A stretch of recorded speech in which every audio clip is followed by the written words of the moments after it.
Hello friends, आपका स्वागत है मेरे चैनल पर। आज का जो टॉपिक है वो है नाथ साहित्य। तो चलिए शुरू करते हैं।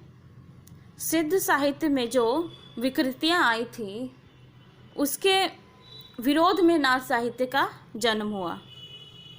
इसका जैसे नाथ साहित्य का भी मूल बौद्धों की वज्रयान शाखा ही है। सिद्धों ने योग साधना को निरय मैथुन का स्वरूप देकर समाज में अपने स्वैराचार को वाम मार्ग की शरण दी थी, लेकिन नाथ संप्रदाय ने योग साधना को एक स्वस्थ साधना के रूप में अपनाया।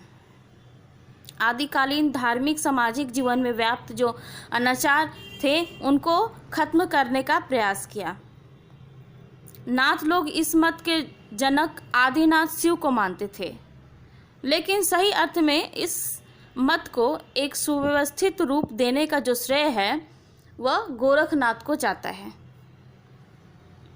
गोरखनाथ ने अपने इस संप्रदाय को सिद्ध संप्रदाय से अलग कर लिया और इसका नाम नाथ संप्रदाय रखा। नाथ वह तत्व है जो मोक्ष प्रदान करता है। नाथ उन साधकों का संप्रदाय है जो नाथ को परम तत्व स्वीकार कर उसकी प्राप्ति के लिए योग साधना करते थे तथा इस संप्रदाय में दीक्षित होकर अपने नाम के अंत में नाथ उपाधि जोड़ते थे। नाथ शब्द का प्रयोग ब्रह्म के लिए भी हुआ है और सद्गुरु के लिए भी हुआ है।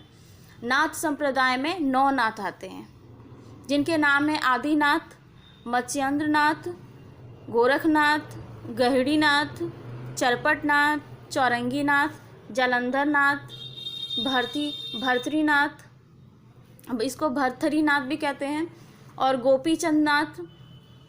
गोरख सिद्धांत संग्रह में मार्ग प्रवर्तकों में जो नाम गिनाए गए हैं वह है नागार्जुन, जड़भरत, हरिश्चंद्र, भीमनाथ, गोरक्षनाथ, चरपट, जलंधर और मलयार्जुन। इन नामों में नागार्जुन, चरपट और जलंधर सिद्धों की परंपरा में भी हैं। नागार्जुन प्रसिद्ध रसायनी भी थे। नाथों ने अपने संप्रदाय में भोग का तिरस्कार, इंद्रिय संयम, मना साधना, प्राण साधना, कुंडलिनी जागरण, योग साधना को अधिक महत्व दिया था। इनकी साधना का जो मूल स्वर शील, संयम और शुद्धतावादी था। इस संप्रदाय में इंद्रिय निग्रह पर विशेष बल दिया गया है। इस संप्रदाय की साधना प्रणाली हठ योग पर आधारित है। ह का अर्थ है सूर्य और ठ का अर्थ है चंद्रमा। सूर्य और चंद्रमा के योगों को हठ योग कहते हैं। यहाँ सूर्य ईड़ा नाड़ी का और चंद्रमा चंद्र पिंगला नाड़ी का प्रतीक है। इस साधना पद्धति के अनुसार प्रत्येक व्यक्ति कुंडलिनी और प्राण शक्ति लेकर पैदा होता है। नाथ पंथ के योगी जो जोगी थे कान की लौ में बड़े बड़े छेद करके स्फटिक के भारी भारी कुंडल पहनते थे। इससे इनको कनफटे कहते थे। अब भी लोग नाथों को नौनाथ और 84 सिद्ध कहते हैं। आचार्य शुक्ल जी ने नाथों की भाषा को सधुकड़ी कहा है। सधुकड़ी का अर्थ साधुत्य से हीन होना नहीं है। सधुकड़ी में खड़ी बोली के साथ अनेक प्रादेशिक भाषाओं का मिश्रण है।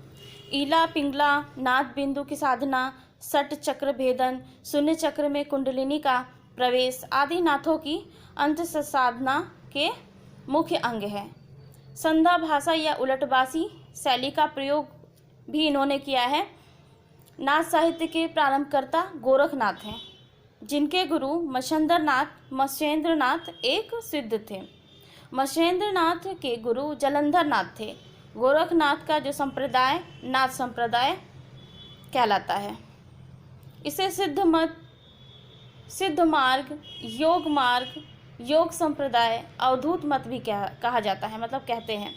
गोरखनाथ ने पतंजलि के उच्च लक्ष्य ईश्वर प्राप्ति को लेकर हठयोग का प्रवर्तन किया। गोरखनाथ की हठयोग साधना ईश्वरवाद को लेकर चली थी, अतः उसमें मुसलमानों के लिए भी आकर्षण था। गोरखनाथ का जो समय है वो 13वीं शती माना जाता है, किंतु राहुल सांकृत्यायन तथा हजारी प्रसाद द्विवेदी जी ने इनका जो समय है वो 10वीं शती माना है।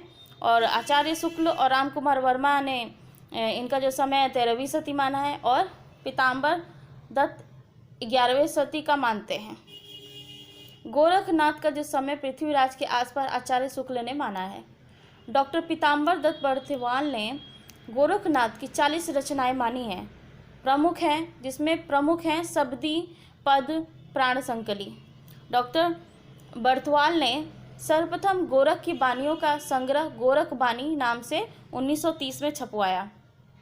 गोरखनाथ के संस्कृत के ग्रंथ हैं सिद्धांत पद्धति, विवेक मानदंड, शक्ति संगम तंत्र, निरंजन पुराण, वैराट पुराण। हजारी प्रसाद द्विवेदी ने गोरख रचित 28 पुस्तकों का वर्णन किया है, जिनमें मुख्य हैं पद, शबदी, अभयमात्रा, जोग, आत्मबोध, सब प्रवार, रामावली, ज्ञान 34 आदि। तो चलिए मिलते हैं अगले वीडियो में। धन्यवाद।